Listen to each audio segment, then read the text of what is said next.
Hello, everybody, and welcome to the Meandering Market. My name is Daniel, My name is Caleb. And I'm Aaron.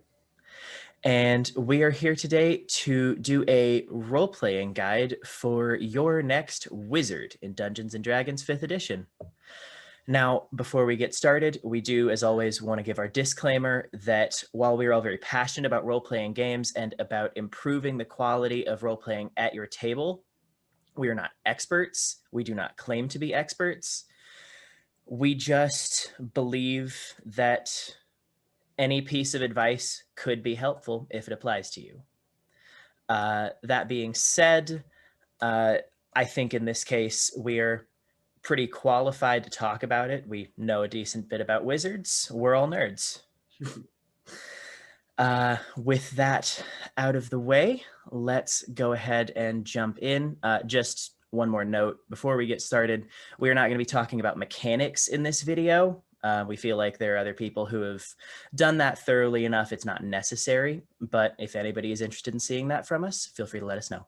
So, jumping into it, first we want to talk about generalizations that exist with wizards. Wizards have lasted since the first edition of D&D, and they've continued to go. And because of that, in mainstream media, in D&D, and in pop culture in general, they have a very specific generalization about them. In D&D specifically, they tend to be frail and weak. They tend to be very, very bookish. They tend to be reserved. A lot of times they are arrogant, snooty. They believe they're better than everybody else, as they are one of the only intelligence casters in the game until the Artificer came out at a later date.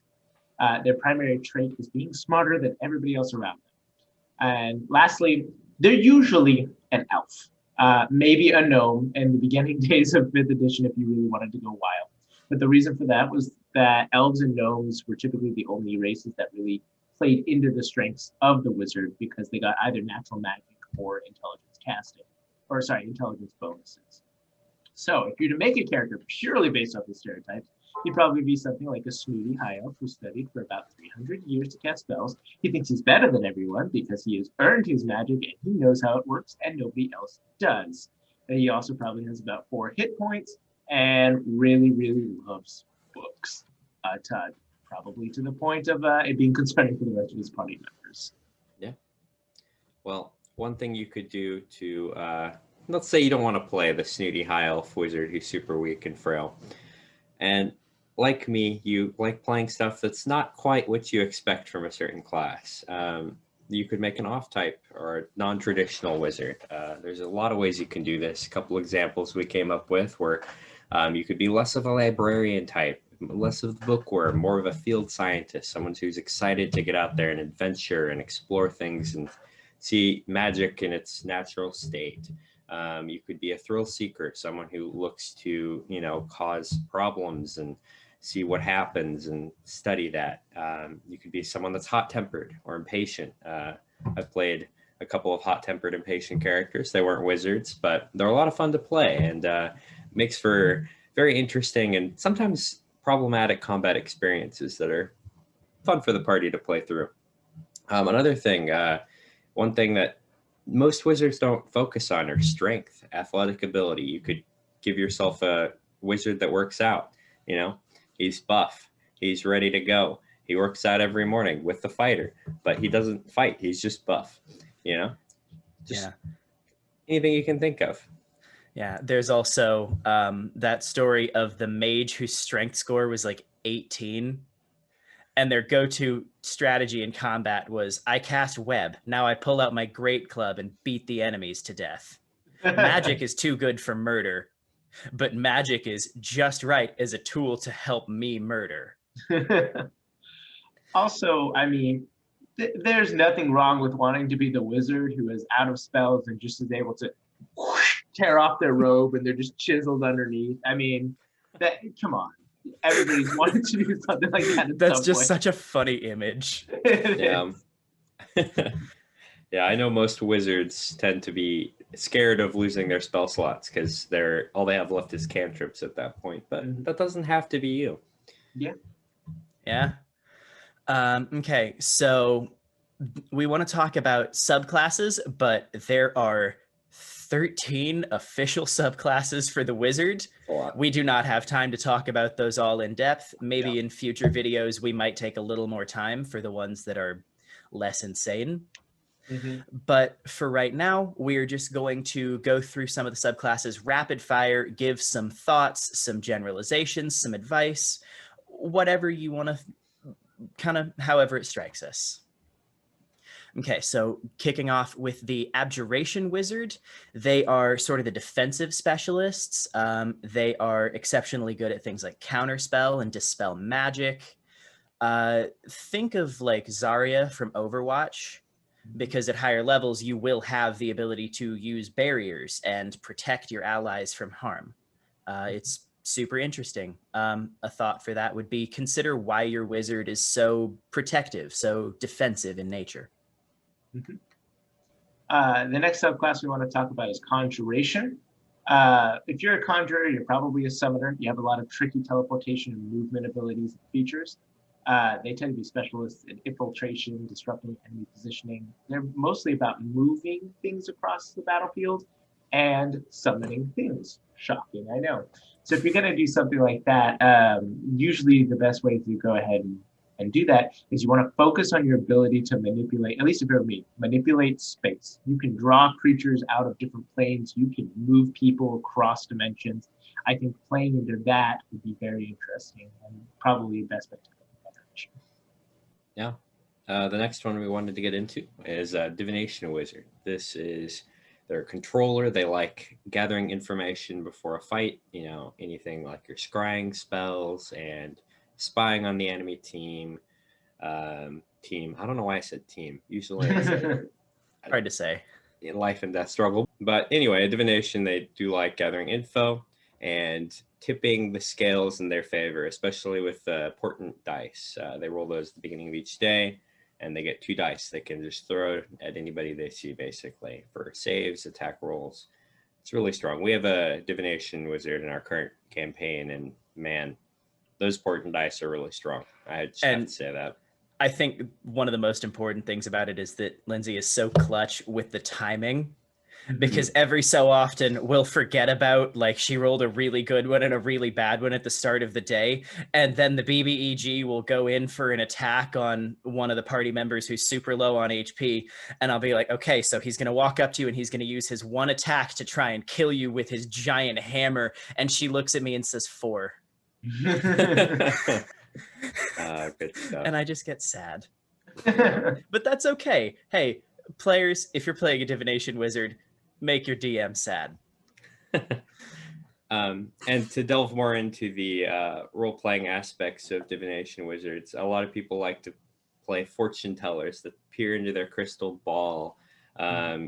Our wizard really focused on a wizard who had dreams and would sleep and see visions of the future, and that really played a big role in her backstory. But you don't have to be the classic fortune teller. You know, you can be just a nerd, or, you know, you could be, one of my favorite ideas for this subclass actually was like a assassin divination wizard that liked to divine, is today going to be a good day to kill this guy? No? All right, we'll wait till tomorrow. Yeah, I think of the characters from Minority Report who can like predict the future based off of events, and they use that to avoid sight and kind of stealth around. Very, very fun concept. Yeah, it's super interesting. Okay, the next wizard subclass would be the Enchantment Wizard. And enchanters, they sort of get a bad rap because essentially what you're doing is using magic to lie to people. That's going to be a controversial decision. But, like, it is not necessarily malicious in intent, which I think is the main thing to focus on. It's more so that you're just trying, again, like the divination wizard, to temporarily tip the odds in your favor, and you just happen to have a more direct method. I do think this kind of character can be really, really interesting, and if played correctly, can be just as clutch as any of the others. and not even an enchantment wizard, but I think of Critical Role with Jester and the cupcake. No spoilers. It was just such a great moment. Yeah, we're not getting into it, but like anybody who has seen it will know exactly what we're talking about. And if you haven't, just watch it. Yeah. But essentially, it can just be really, really useful for getting out of a tricky situation. Oh, what's this? You're gonna attack me, town guard? Charm person. No, you're not, for an hour. Okay, and moving on to the next one, we have Evocation. Evocation is one of my favorites because it is essentially just your classmate. It is the person who wants to deal as much damage as possible, as effectively as possible, meaning that some of their abilities actually allow you to sculpt spells around your allies in order to protect them and prevent them from necessarily getting hit, similar to the sculpted spell, I think, or it's careful spell from the sorcerer meta magics. The other really fun concept of this I like is because it very much is just your very damage focused wizard, but it does have some fun role play abilities baked in. Specifically, its 14th level ability called Overchannel, where it allows you to deal maximum damage on a spell. And if you choose to do that again before you've taken a long rest, you begin taking damage equal to your spell level. And I believe that's really fun because who hasn't loved watching some sort of anime or a movie where the character begins to overwork themselves, or a very anime term is push past your limits in order to reach where you're going and end up harming themselves. And I think that is very fun. So for Evocation, you can play either a very reckless, very prideful wizard, or you could play a wizard who cares a ton and use the ability to sculpt spells to really lead into the fact that you care about your party and you want to protect them, and you're willing to overchannel to the point of hurting yourselves in order to protect them. Yeah. Or you just like fireball memes. Also fireball. True. What's that spell that our wizard always casts that like gives life away? Life transference? Life transference? Yeah, that's the one. Imagine casting that with the extra damage from the overdrive. I care so much. The ability lets you maximize damage, so I have no idea why you would do it there, but you know what? Sure, you could, I guess. I don't know. I haven't actually read that ability, so it wouldn't make any sense. No, it wouldn't. All right. The next one we wanted to talk about is Illusion Wizard. These are your classic, trickster. You're trying to make things not as they seem to help the party in different ways. Really, you're a magical liar, a lot like the enchanter, but you use more imagery and things that people see to do that. It can be anything from changing what you look like, changing the area around you, hiding your party in a box off in the corner of the room when you're talking. You're like, yes, we are alone. Yes. In combat, illusions are, I think, underrated in combat. Back when our party was afraid of combat, because my character was afraid of combat, we ran away from a lot of fights. And there was this one session we played where we're like, Danny, we really want to fight stuff. And he threw 3 combat encounters in front of us. One of them, our pacifist wizard befriended the beast that he had wander into our camp and said, it was a Triceratops. Yeah, go, be free, Mr. Triceratops. Then the other 2, I'm pretty sure both of them, my guy basically, my warlock basically prevented. One, he made a troll soil himself, because wasn't it just thaumaturgy? He just yelled really loud and rolled a nat 20 on intimidation, I believe. Yeah, that's not the important one. The important one is he threw a young dragon at us, and he made an illusory fake dragon and was like, all right, pretend this is real, everybody. And then he's like, oh, I'm gonna summon another one, and then the dragon's like, oh, that's not good. And so the real one left. And yeah, good times. I like that you begged me for combat, and then I tried to give it to you 3 times, and you were just like, actually, no. Mike, I had to play to the character, right? He was afraid of combat, basically. Didn't want his Chuckles, friends I'm in getting hurt. danger. And I was playing a sniper. The further away from combat I was, the better I was doing. So I was all with it. Yeah.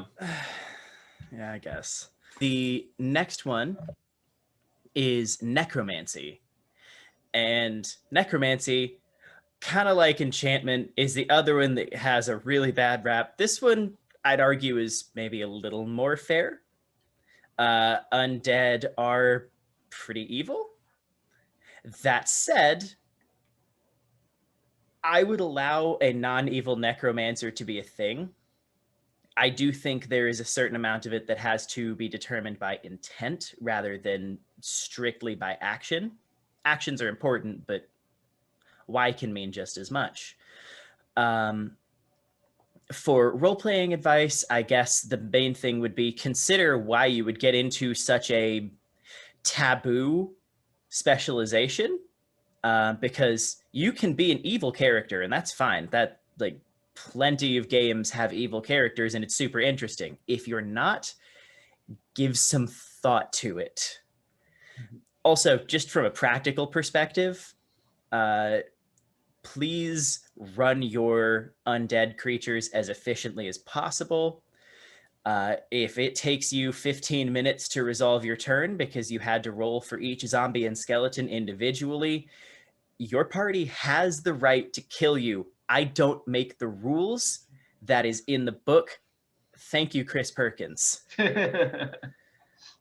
I'll say one of the worst things in combat is when you take, like, half a minute on your turn, and then the next person's like, all right, let's make the decision for 5 minutes. Then let's roll all of these dice individually, and it takes, like half the combat to resolve each of their turns. It's not that fun to play with. Yeah. This is for a different video, but when you're at the table, you have just as much of a right to take your turn as you do to pay attention to people around you, make sure they can take their turns as well. It's about respecting people, but Yeah.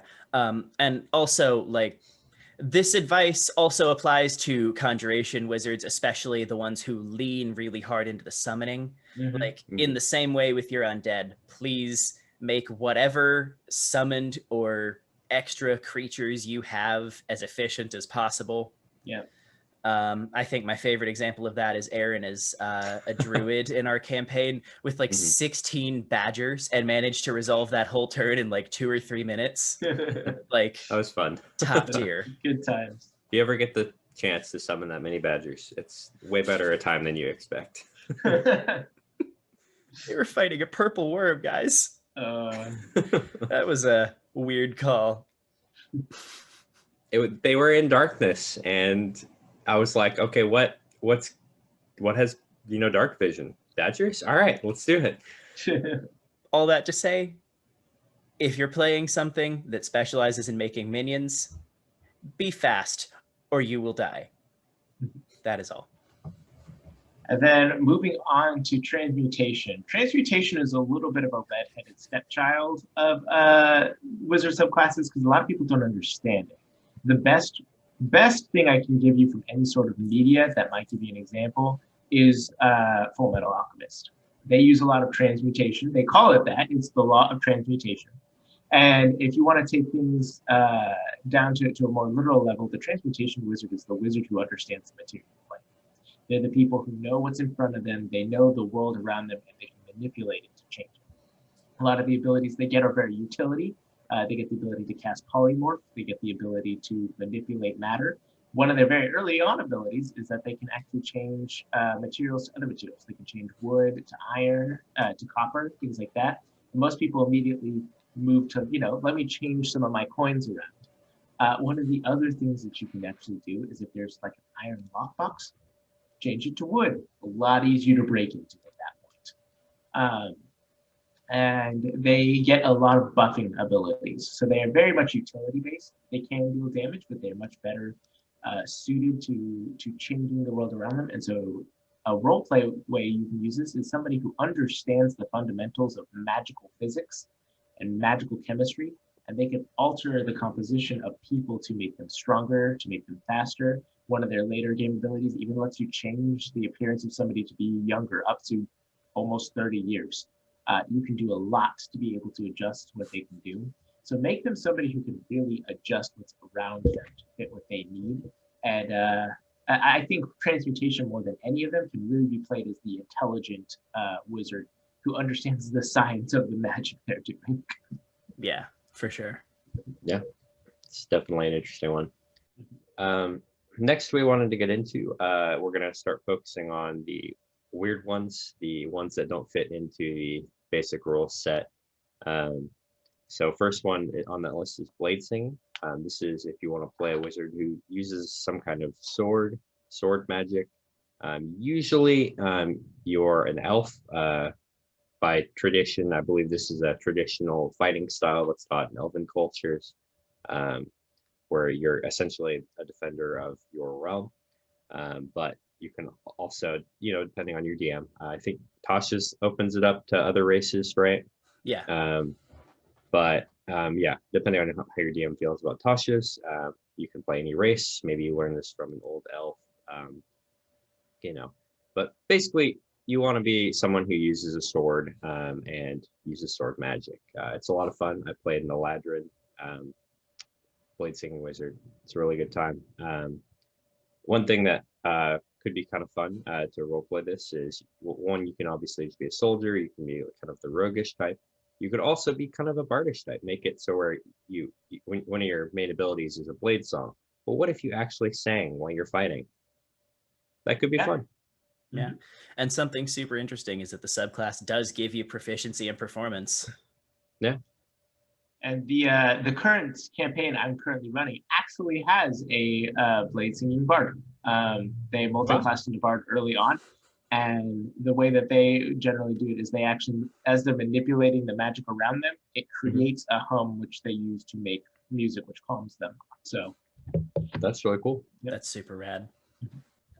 So the next one that is not School of Magic focused is the Chronergist from Matt Mercer's Guide to Wildmount book. It is essentially a time mage. So the closest I can compare to this one is if you really like Final Fantasy, the time mage will probably give you a similar vibe. And to be clear, it's a really, really strong subclass with a lot of really complicated mechanics that, again, we don't really have a lot of time to get into here, but suffice it to say, if you're going to go for a Chronergist, be advised you will have to know what your abilities do. As for roleplay stuff, I would suggest giving a lot of thought why your character would specialize in time manipulation, which unfortunately is not even an extensive set of abilities. So just be advised, it's very, very specialist. It is really good as a control character. You can do a lot of like tricky time dilation type abilities. I know the 14th level feature does let you make someone succeed or almost succeed guaranteed. So that's really cool. Yep. But it's a really complicated subclass. So that's another one that I would say, kind of like Caleb was saying about transmutation, really lean into the intelligence, into the cleverness. To me, that subclass feels a lot like divination if you just focus in a little bit more. Yeah, absolutely. So, very interesting one, though. All right, moving on to the Graviturgy subclass, which also comes from the same source book, the Critical Role source book, The Explorer's Guide to Wildmount by Matt Mercer. This one is a little more simplistic than the Chronergy Wizard. While Chronergy is about time, Graviturgy is, as the name implies, about manipulating gravity. Almost all of its abilities have anything to do with changing the weight on something, changing the force behind something, or moving creatures towards a specific point using gravity. And in my mind, the first two things that come to mind when thinking about a Graviturgy Wizard is one, a very power hungry wizard, because I think you have to be a certain type of reckless and empowered to want to use a subclass that specifically manipulates one of the fundamental laws of physics, and one that is so destructive, because you can't mess with gravity without eventually crunching someone's bones. It's gonna happen. So the first thing that I think of is power hungry, and I think a good character from media is, I think his name is Graviton from Marvel. Yeah. That's his whole thing. Is just crushing people, and he is very crazy. So I think that is a good example of that. The other one that I can think of when it comes to graviturgy specifically is a wizard who is obsessed with understanding the world around them, to the point where they might have tapped into a power that's a little much for them to handle, and now they're trying to figure out how to use it without hurting everybody around them. One of the high-level abilities of graviturgy creates a point where you just draw all creatures in and crush them. And so I think that could be very dangerous for your party. And so playing somebody who's trying very hard to control this power that they've accidentally stumbled upon would be very interesting. Like when you put it like that, that kind of gives it like almost sorcerer vibes in a way. Like Yeah. it's a really interesting meeting of concepts. Yeah. I'm into it. Yeah, it's definitely a dangerous type of magic, though. I'd say when you're, your barbarian or your fighters up there meleeing with the big bad evil guy, and you're like, all right, I want to cast gravity magic. Well, avoiding your party could be difficult at times, so be careful with that. Exactly. Yeah, if your evoker casts fireball and hits a couple of frontline party members, they'll be a little annoyed. If your graviturgist creates a gravity well in the middle of the battlefield and puts them within 5 feet of every enemy that has a melee attack, they're going to kill you. Exactly. Next, we want to get into the new one from the Tasha source book, Order of Scribes. This is, I know we've mentioned before that some of these are the really intelligent ones. We were lying. We were honestly lying. This is the most intelligent wizard subclass, in a certain way, at least. No, but really, the Order of the Scribes, I would say, as far as role playing, they probably know their spells better than anyone based on their abilities and their book being their arcane focus, their magical writing quill, and they can copy spells faster because they have a better understanding, is my idea of that.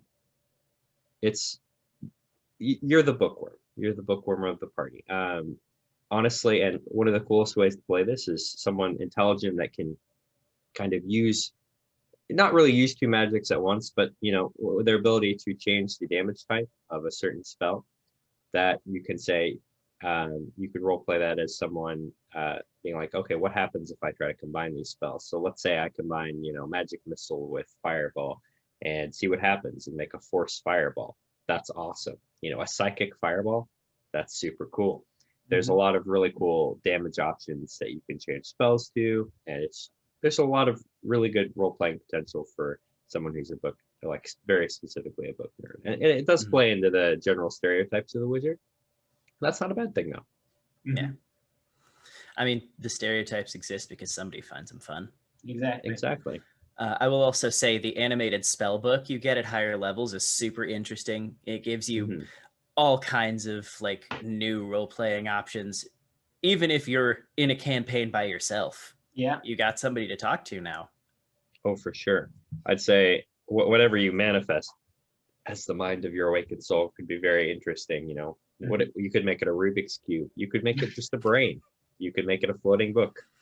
I don't know. Rubik's Cube. If you wanted, you could play an Order of the Scribes wizard that really likes to, do puzzles. And the Rubik's Cube.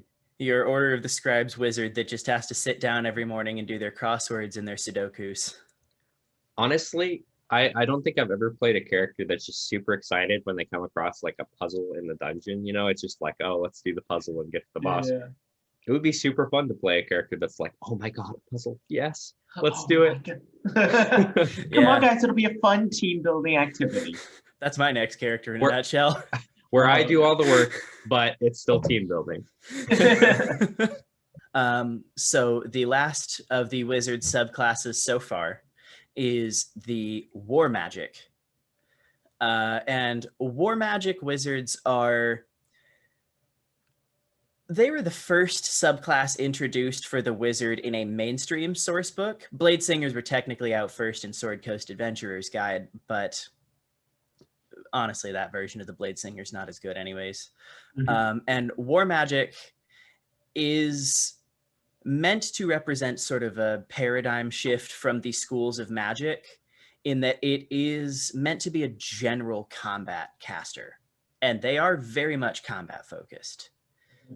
With abilities to boost their armor class, bonuses for using counterspell and dispel magic cleverly and in really effective ways. I really don't know how else to say it. They're just the battle casters. If you want to play a war mage, this is obviously one of the best ways to go. And I think this is one of the strongest contenders for multi-classing as well, because some of the really, really interesting abilities they get, like it combines well with other classes. Yeah. I'd say if you're comparing and you just want to see, okay, which one of these is best at fighting as far as spell casting goes, you've got the Evocation Wizard, who is just, let's see how much damage I can do. And then there's the War Magic Wizard, who's got really everything else covered in combat, besides what Blade Singer covers with blades. Yeah. And again, Abjuration is also really good for combat, but True. I think between those four, you would actually have a really entertaining party. Yeah. Oh yeah, no, I would love to see a campaign where it's literally like, hey, the army took a bunch of people in, trained them to do magic. It's like, all right, now you're this task force, go out and perform Black Ops maneuvers. Insert Critical Role reference here. Yeah, exactly. Right. Now you're that. Yeah, a full wizard party, honestly, would be a lot of fun. So one of the last things we want to talk about here are some of the things that you should and should not do specifically with role-playing in order to make your character not only fun for you, but fun for the whole table. It's really important to remember that your fun is intrinsically tied to everybody else at the table, because you're all here to have a good time, not just one of you. So with that being said, some of the pitfalls that wizards usually fall into when it comes to role-playing traps. The first and most obvious one is don't act like you're superior to the other party members without first checking in with the players to make sure that's okay. It can be fun to have somebody who's snooty and haughty and people bounce off that well, but if you haven't checked in with them, you might just come across as just being a jerk, and nobody really wants that. Instead, one of the things you could do if people aren't into your character being like that is you can have your wizard still be haughty and snooty, but use that in a constructive way. Teach the barbarian to read because you're so tired of being around his incompetence. Teach the bard how to actually cast spells because his are just an embarrassment to magic. Do something along those lines. And I guess I guess play a tsundere. I think that's technically what that's called.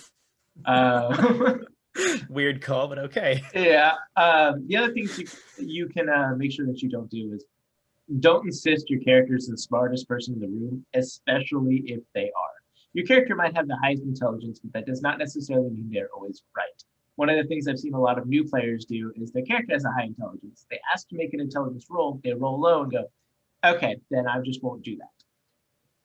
If you're going to be playing a snooty character and you roll low, but your character is prideful, your character does not know about this. They assume, I know this.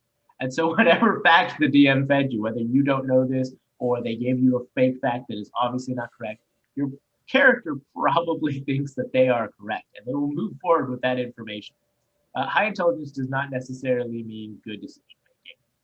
So even if your character is the smartest, don't make it seem like they're always right, because that's a pitfall for a very boring character, honestly. Even the best, brightest mentors like Gandalf, Obi-Wan, and Dumbledore were wrong on occasion, and that led to some of the more interesting moments and stories.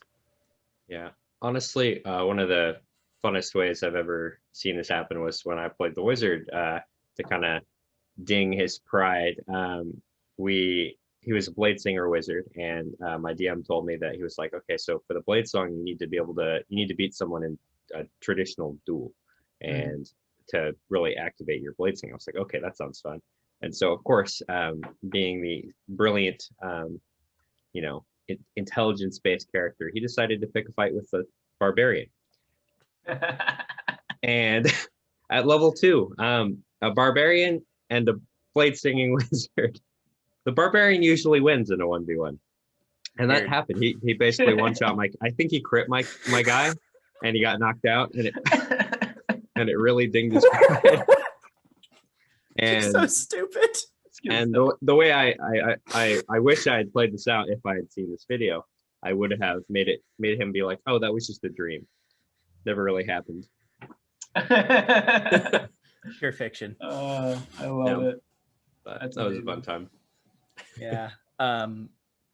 I love, like, we have empirical evidence, that's the word, that Caleb absolutely practices all of the advice that he has just preached. His character in our current campaign is an artificer. Because of rolling stats and weird racial benefits and whatever, he started out with 20 intelligence. Caleb, how smart was D'Artagnan? Oh, he's the dumbest mother trucker I ever met. Yeah. And that's the thing. It's really entertaining to watch a smart character still be dumb. Whereas your bard in the game that Lindsay runs has an intelligence of, what, 5? Yeah. But he is definitely smarter than my character with 20 intelligence, because he makes better decisions. Yeah. He's aware that he's not smart. He also thinks he knows a lot more than he does, though. So it's really, really entertaining to watch those two sides of it, like, play against each other. It's, make characters that are really dumb. It's fun. Yeah. The other things that you can do is make sure that you don't steal the spotlight. Just because your character knows a lot does not mean you have to involve yourself in every situation. Most smart people I know don't actually want to get involved all the time, because then people come to rely on them. So just let other players do stuff, and you can give your advice as a character, but don't always involve yourself or think that you know the correct solution. And on top of that, don't assume your character knows everything that you know. Even if you know what a monster is, your character may not. Even with your 20 intelligence, this may be the first time anybody in this world has ever seen the monster that's in front of you. So don't assume just because you know something, your character does because they're smart. Let the DM determine what your character knows with their 20 intelligence and move forward off of that. I think my favorite example of that is still in session 1 of our current campaign 2 years ago, when Caleb's character, 20 intelligence, walks into a room with a single chest in the middle of it. And everybody else looks at me and is like, really, come on, none of us are that stupid. And Caleb looks at me for a second and says out loud, I know what this is. My character doesn't. I opened the mimic chest. He's never recovered from that mental scarring. Yeah, it led to him replacing both of his arms with robot arms. So they could never again be bitten by a mimic. Really good moment. Or the dragon that bit his arm a couple sessions later before the phantasmal force. Or the giant alligator. That bit his other arm. Yeah. Anyway. Yeah. Lastly, we wanted to suggest some cool things that you could do to spice up your wizard's role-playing, make them a little more interesting, a little more flavorful. Firstly, be creative with your spellbook. And we have tons of examples of this. In our current campaign, our wizard is a wood elf, so her spellbook is a bunch of fancy leaves that are inscribed. I think it was a charcoal was what we settled on. Mm-hmm. But it's super interesting, and it reflects the fact that she grew up really close to nature. Wizards are kind of my favorite class, to be honest. So I have made a couple that have had some kind of weird spellbook ideas. One of them was a gnome who made these like metal discs that he would engrave and fit gems into in order to represent how his spells worked, basically only to him, but it worked. I also came up with another character who he self-taught magic, and the way he learned to contain it and release it was at the beginning of the day when he prepared spells. he would harness the power of magic and literally crystallize it into various gems and crystals and such that he would then use as part of the spell casting. And I was really proud of that. I thought that was a kind of a fun concept. That's really cool. Yeah, but regardless, you should also work harder to make your spell casting feel interesting. Again, back to Critical Role, because one of the coolest things Liam does is really narrate how his spells are cast. Every time he casts haste, when he describes his hand plunging into his materials pouch and coming out covered in molasses, and he smears it through the air just to cast slow, or whatever he comes up with for the materials. He just wants to make it interesting and narrative. Lastly, and this is really the one that your DM will have the most fun with, your character is an academic. You had to learn from somewhere. Like I mentioned, my wizard who was self-taught, he had to learn from books, but those books have authors. Those authors are out there somewhere.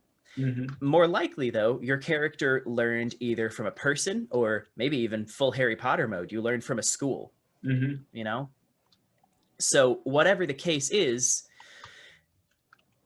your character would have a reason to be seeking out new information, but also there are probably some people who would be integral to the way that they learned magic.